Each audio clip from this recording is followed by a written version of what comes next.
Assalamualaikum warahmatullahi wabarakatuh. Selamat pagi anak-anak yang Miss sayangi dan Miss banggakan. Semoga kalian tetap sehat, semangat, dan dalam lindungan Allah Subhanahu wa Ta'ala. Baik ya, pada kesempatan hari ini ya, Miss akan melanjutkan materi kita, yang materi prakarya, yaitu pada bab 11 tentang komoditas ikan hias. Namun sebelum kita mulai pembelajaran kita kali ini, alangkah baiknya ya sama-sama kita baca Bismillahirrahmanirrahim. Semoga nanti yang disampaikan itu bisa bermanfaat untuk kalian dan dapat dipahami ya, amin. Nah, baik, langsung saja ya. Adapun materi yang akan kita bahas pada bab ini, yang pertama yaitu tentang pengertian ikan hias, yang kedua itu tentang manfaat ikan hias, dan yang ketiga itu tentang jenis-jenis ikan hias yang dapat dikembangkan atau diternak ya. Oke, yang pertama pengertian ikan hias. Ya, ikan hias ini merupakan jenis ikan yang digemari oleh masyarakat. Nah, ikan hias sendiri adalah ya jenis ikan yang dipelihara dan tidak untuk dikonsumsi. Artinya hanya untuk dipelihara ya. Nah, ada dua jenis habitat ikan hias ya, yaitu ada ikan hias air tawar dan ikan hias air laut. Nah, biasanya ya yang paling banyak diminati yang dipelihara oleh masyarakat itu adalah ikan hias tawar ya, air tawar. Nah, kalian bisa lihat ya di sini ada contoh ikan hias. Nah, ikan hias dipelihara biasanya itu dalam akuarium ya, yang fungsinya itu biasanya untuk memperindah ruangan atau taman. Kemudian juga kehadiran ikan hias ini di dalam rumah ya, ternyata bisa menjadi salah satu alternatif hiburan dan bahkan untuk menyalurkan hobi dan menenangkan pikiran ya. Jadi ada manfaatnya juga ya memelihara ikan hias. Nah, kemudian tadi ya habitat ikan hias itu udah di air tawar dan air laut. Kemudian di sini ya contoh dari ikan hias nih ya, ada ikan lohan, koi ya, dan lain sebagainya. Kalian bisa lihat di sini. Oke, nah selanjutnya yang akan kita bahas itu adalah manfaat ikan hias ya. Nah, ikan hias ini ya termasuk jenis ikan yang tidak dapat dikonsumsi. Mengapa demikian ya? Kok tidak dapat dikonsumsi ya? Karena ternyata ikan hias ini memiliki sifat-sifat nih ya, kayak yang menjadikan ikan hias tersebut tidak dapat dikonsumsi ya. Yang pertama nih, salah satu sifatnya yaitu beracun ya. Nah, kalian bayangkan ketika misalnya ya si ikan hias ini dapat dikonsumsi kemudian membawa racun, nah dapat menimbulkan penyakit ya untuk manusia. Nah, kemudian yang kedua itu sulit diolah. Nah, oke. Ini ya yang menjadi salah satu kenapa ikan hias itu tidak dapat dikonsumsi ya. Beda halnya dengan ikan konsumsi ya, kayak seperti kemarin yang sudah kita bahas, mujair, yaitu dapat dikonsumsi karena pengolahannya itu mudah ya. Kayak kan kalian bayangkan ya, kalau misalkan ikan jair itu bisa digoreng, kemudian bisa dibumbu kuning ya, dan lain sebagainya. Jadi dapat diolah dengan mudah ya. Nah, selanjutnya yang ketiga, sorry ini ya bukan satu tapi tiga. Yang ketiga itu berbahaya bagi kesehatan. Jadi si ikan hias ini kalau dikonsumsi itu dapat membahayakan kesehatan. Nah, kemudian yang keempat, jenis hewan yang dilindungi. Ya, jadi ikan hias ini adalah jenis hewan yang dilindungi. Kemudian yang kelima itu memiliki nilai estetika yang tinggi. Estetika itu adalah nilai keindahan. Ya, makanya kan tadi ya salah satu fungsinya ikan hias kita pelihara itu menjadi alternatif hiburan, kemudian menyalurkan hobi ya. Nah, karena memiliki nilai keindahan ya. Oke, selanjutnya nih, biasanya ada beberapa alasan seseorang memelihara ikan hias. Yang pertama itu biasanya untuk mengisi waktu luang, kemudian bisa juga untuk menyalurkan hobi yang tadi ya. Kemudian ada juga alasannya itu lebih dekat dengan alam ya, atau menghilangkan stres ya. Kemudian bisa juga untuk menenangkan pikiran, kemudian membuat suasana menjadi lebih tenang dan memperindah ruangan dan taman ya. Itu adalah beberapa alasan seseorang memelihara ikan hias. Oke, selanjutnya ada jenis-jenis ikan hias yang dapat diternak ya. Nah, dalam membudidayakan ikan hias ini ya, ada hal yang harus diperhatikan, yaitu misalnya perbedaan pada sifat dan kebiasaan hidup yang dimiliki oleh setiap ikan hias. Ya tentunya berbeda ya. Apalagi misalnya ikan hias itu habitatnya yang berbeda, kayak seperti misalkan ikan hias air tawar dengan ikan hias air laut. Nah, itu kan jelas berbeda ya dari habitatnya juga ya. Nah, maka kebiasaannya pun nanti berbeda gitu ya, dan sifatnya pun ya sama. Nah, contohnya dalam cara pemijahan ya, kemudian bertelurnya, kemudian membuat sarangnya. Ya, hampir 75% pasokan ikan hias air tawar di dunia berasal dari Indonesia loh gitu ya. Jadi Indonesia itu kan adalah negara maritim ya, lautan gitu. Jadi sangat sudah pasti banyak gitu ya variasi ikannya gitu ya. Nah, 365 jenis ikan hias Indonesia diekspor ke berbagai negara di dunia. Jadi lumayan banyak ya, 365 jenis. Coba kalian bayangkan ya. Nah, kemudian di sini kalian bisa lihat ya. Di sini ada sebuah tabel ya. Ini adalah tabel jenis-jenis ikan hias air tawar dan ikan hias air laut. Kalian bisa lihat di situ ya, yang ikan hias air tawar itu jenisnya yang pertama cupang. Nah, ini sering banget nih. Ya, biasanya di sekolah dasar nih kalian sering nemuin kan ya, abang-abang penjual ikan cupang ya. Nah, kemudian yang kedua koi, yang ketiga gupi ya, yang keempat moli, kelima lohan, ya keenam silver scat ya, dan yang ketujuh lemon, kedelapan arwana, dan yang kesembilan diskus ya. Nah, ini adalah beberapa contoh ya dari ikan hias air tawar. Nah, selanjutnya ikan hias air laut. Yang pertama itu watchman ya. Nah, yang kedua angelfish ya, kemudian yang ketiga blue devil, yang keempat botana atau bisa juga disebutnya blue tang ya. Nah, yang kelima neon tetra, dan yang keenam badut, yang ketujuh lionfish ya, yang kedelapan dottyback, dan yang kesembilan butterfly fish ya. Oke. Nah, ikan-ikan tersebut ya memiliki keunikan yang khas nih.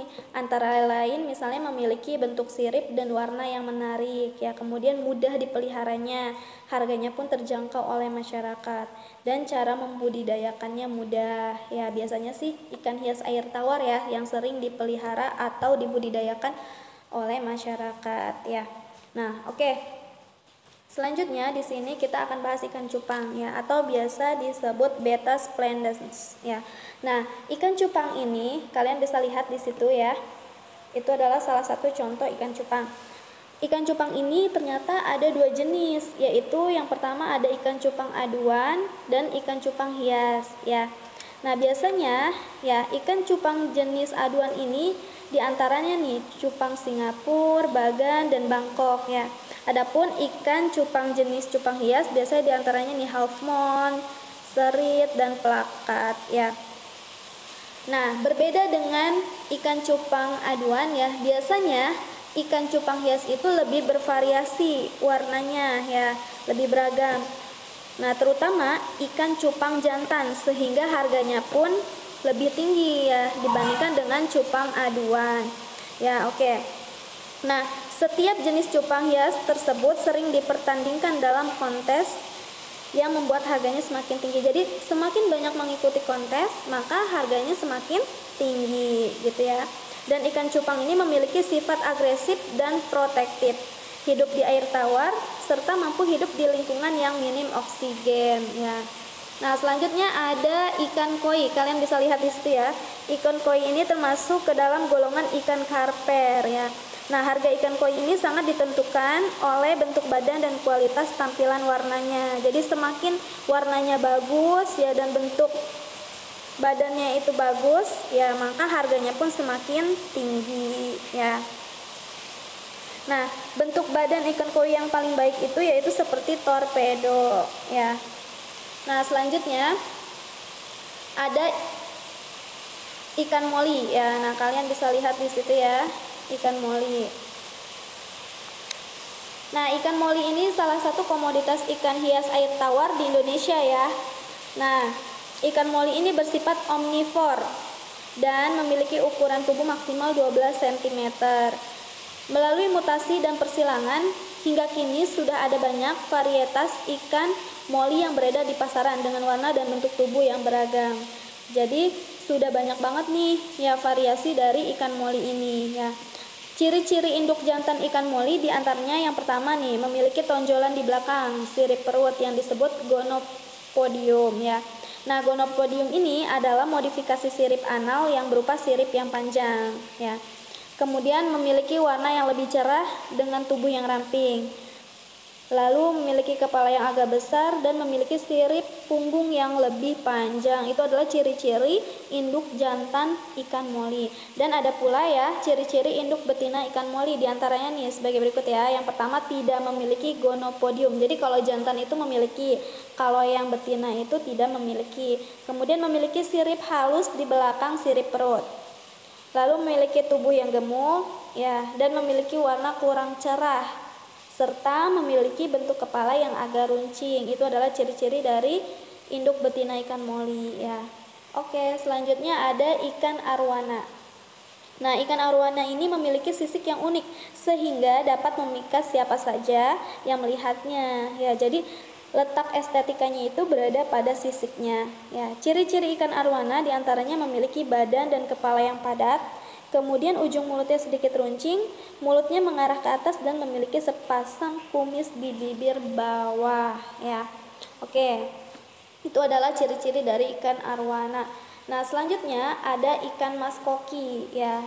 Nah, ciri-ciri dari ikan mas koki diantaranya yang pertama, bentuk tubuhnya itu pendek dan bulat ya, kemudian matanya itu besar dan lebar, lalu memiliki gurat sisi di bagian sisi tubuhnya ya, terus memiliki beberapa sirip, yaitu sirip dada, sirip perut, sirip punggung, sirip dubur, dan sirip ekor ya, serta memiliki tunas pembau di bagian hidung ya. Nah, selain itu memiliki lembaran insang yang berfungsi sebagai alat pernapasan dan memiliki kelopak mata yang kecil serta sisiknya berderet rapi, mengilap dan menutup seluruh bagian tubuhnya. Jadi sisiknya itu mengilap ya. Nah, selanjutnya ya kita akan bahas tentang ikan gupi ya. Nah, ikan gupi ini bersifat omnivor dan memiliki panjang tubuh sekitar 5-6 cm.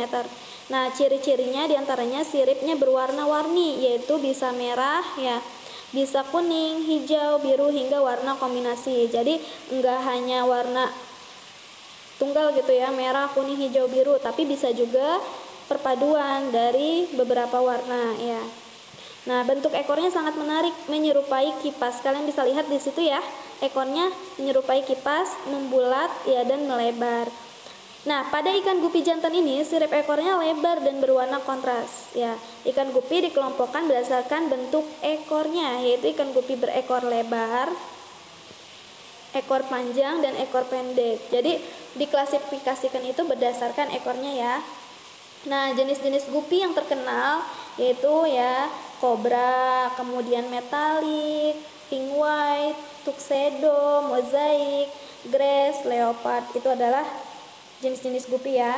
Nah, ciri-ciri ikan gupi induk jantan memiliki gonopodium yang tadi ya, tubuhnya ramping, warnanya cerah, sirip punggungnya panjang dan kepalanya besar. Sedangkan untuk gupi betina itu tidak memiliki gonopodium, tubuhnya gemuk, warnanya kurang cerah ya, kemudian sirip punggung biasa dan kepalanya agak runcing.